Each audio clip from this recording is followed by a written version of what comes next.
السلام علیکم، میں محمد عادل TNT میں آپ کا خیر مقدم کرتے ہیں۔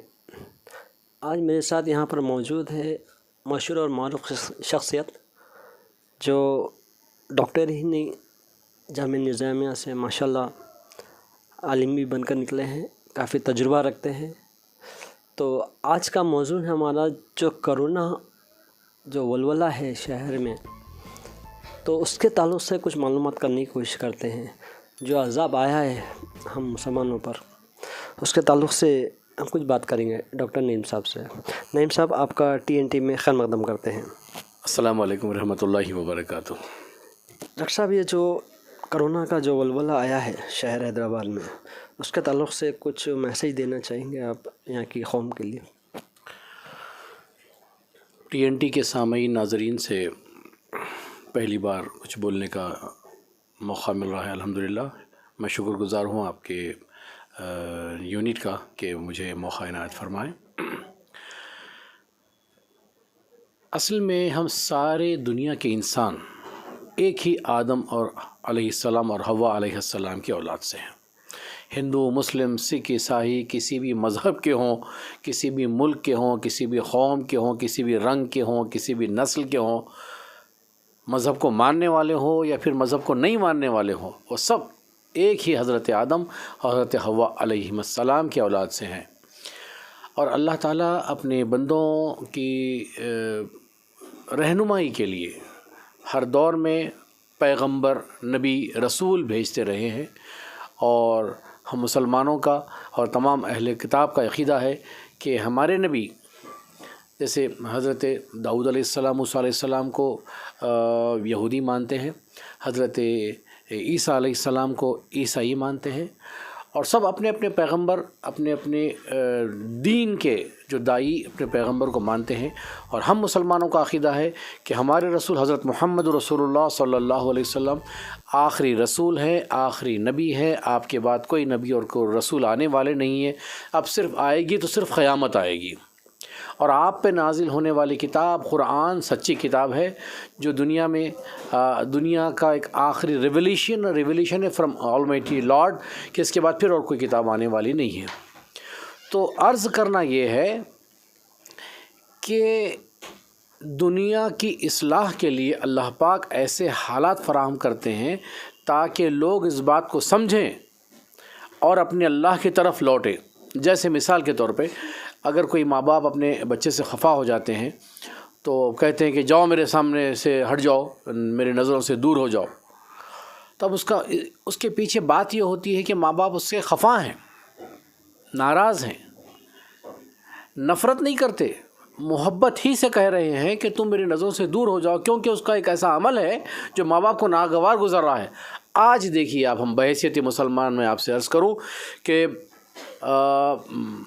مسجدیں بند ہو گئیں، جمعہ کی نماز نہیں ہو رہی ہے، عید کی نماز کے لیے جو ہے گھروں میں نوافل اور نماز شکرانہ ادا کرنے کے فتاوے دیے گئے ہیں۔ یہ سب کیا ہو رہا ہے؟ اگر ہم ایک مومنانہ بصیرت سے اگر ہم سوچیں، کیونکہ حکم ہے کہ اتقوا بفراست المؤمن فإنہ ینظر بنور اللہ، کہ ایک مومن کی فراست سے بچو، ڈرو، کیونکہ اللہ کے نور سے دیکھتا ہے۔ تو آپ سمجھیے کہ اللہ تعالیٰ ناراض ہے کہ مسجد کو آپ کو آنے نہیں دے رہا۔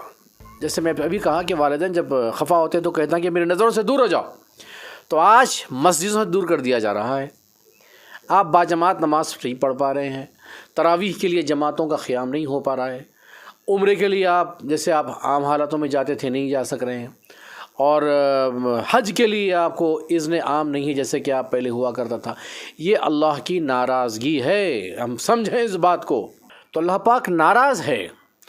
اب دیکھیے آپ، ساری انسانیت بشمول مسلمان، یہ وبا بلا جو بھی ہے، اب مین اسکرپٹڈ ہے، جو کچھ بھی ہے، لیکن آسمانی، سلطانی، انسانی، جو کچھ بھی ہے، لیکن ساری دنیا انسانیت اس سے متاثر ہے، صرف مسلمان نہیں ہے۔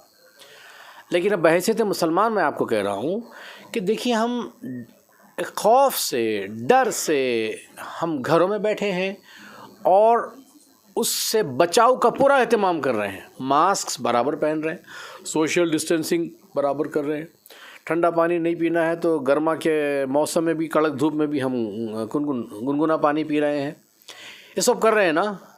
تو میں کہتا ہوں کہ میرے بھائیوں، جب معمولی ایسا کرونا جس کا سائز کچھ 200 مائکرون اراؤنڈ تھا، اب جو ایئر بورن بن گیا تو اراؤنڈ 25 مائکرون ہے، اس سے اتنا ڈر رہے ہیں کہ جو آنکھ سے نظر نہیں آتا، جس کی جسامت آنکھ سے سادی آنکھ سے نظر نہیں آتی، ایک انسانیت اتنی خفا ہے، اتنے چھوٹے سے جرثومے سے اتنا ڈر رہے ہو، اس اللہ سے کیوں نہیں ڈرتے جس کے متعلق کہا جاتا ہے کہ اللہ اکبر؟ ہم اٹھتے بیٹھتے نمازوں میں اذانوں میں کہتے ہیں اللہ اکبر، اللہ سب سے بڑا ہے۔ اس سب سے بڑے اللہ سے کتنا ڈرنا چاہیے اندازہ لگائیے۔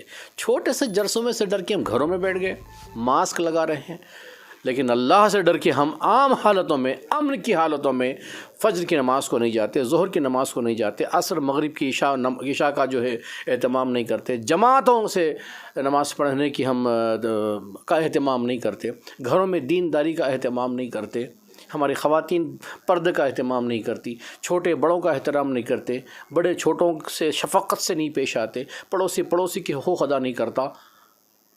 کیا ہو رہا؟ یہ تو حقوق کی ادائیگی ہے، بلکہ اس کے برخلاف ہونے لگتا ہے کہ جائیداد کے معاملے میں بچے باپ کا قتل کر رہے ہیں، بچے ماں کو جو ہے در بدر کی ٹھوکریں کھانے کے لیے چھوڑ دے رہے ہیں کہ ان کی پرورش ان پر بار گزر رہی ہے۔ آدمی کے خون کا پیاسا ہے۔ جھوٹ ریا تو سارے قوم میں رچ بس گئی ہے، عوامی سطح سے لے کے خواص تک، قائدین سے لے کے علماء تک ہم ایسی خبریں سنتے ہیں کہ شرمسار ہو جاتے ہیں۔ تو بتائیے کہ ایک معمولی سے جرثومے سے ڈر کے جان کی خاطر ہم اتنا کر رہے ہیں، تو خدا سے ڈر کے ایمان کی خاطر ہم کو کیا کرنا نہیں چاہیے تھا؟ کہ مسلمان کا وتیرہ صرف ایک ہی ہے کہ وہ زندہ رہتا ہے عبادت کے لیے، اور جب مرتا ہے تو شہادت کے لیے۔ جب تک کے لیے اس پیام کو ہم اپنے دلوں میں رچا بسا نہیں لیں گے، نہ ہم انفرادی طور پہ ترقی کر سکیں گے، نہ ہماری قوم پھر سے سربلند ہو سکے گی۔ بس یہ پیام ہے کہ کرونا سے خوف کا جو اہتمام ہم کر رہے ہیں، اچھی بات ہے کہ مرض سے بچیں، لیکن اس رب سے ڈریے جو ایسے ہزاروں مرضوں کو پیدا کرنے والا ہے، پھر ان کی شفا عطا فرمانے والا ہے۔ ہمیں حیات دینے والا وہی ہے، موت دینے والا وہی ہے، اسی کے لیے ہم جیتے ہیں، اسی کے لیے مرتے ہیں، اور یہی تو ہم پڑھتے ہیں انا للہ و انا الیہ راجعون۔ کیا ہے؟ ہم سب اسی کے لیے ہیں اور اسی کی طرف لوٹ کر جانے والے ہیں۔ صرف اس پیام کو اگر ہم بسا لیں تو یقین مانیے اللہ پاک ہم سے راضی ہو جائے گا۔ اب ہم کو کرنا کیا ہے؟ توبہ و استغفار کی محفلیں اور کثرت سے کیجیے، دینداری کو اپنے دلوں میں بسائیے، اپنے گھروں میں بسائیے، اپنے گھروں کو ایمان و عمل کا مرکز بنائیے، اپنے اندر دینداری پیدا کیجیے، توبہ استغفار کیجیے، درود پاک کی کثرت کیجیے۔ انشاءاللہ ہمارا رب جو ہم سے ناراض ہے انشاءاللہ وہ راضی ہو جائے گا، اور یہ بلائیں وبائیں جو بھی آتی ہیں ایک ڈرانے کے لیے، انسانیت کے لیے، ایک دھمکانے کے لیے کہ تم اللہ سے اپنے دور نہ ہو جاؤ۔ جب وہ راضی ہو جائے گا تو انشاءاللہ ساری بلائیں مٹ جائیں گی، پھر امن کا ماحول ہو جائے گا۔ وما علینا الا البلاغ۔ السلام علیکم ورحمۃ اللہ وبرکاتہ۔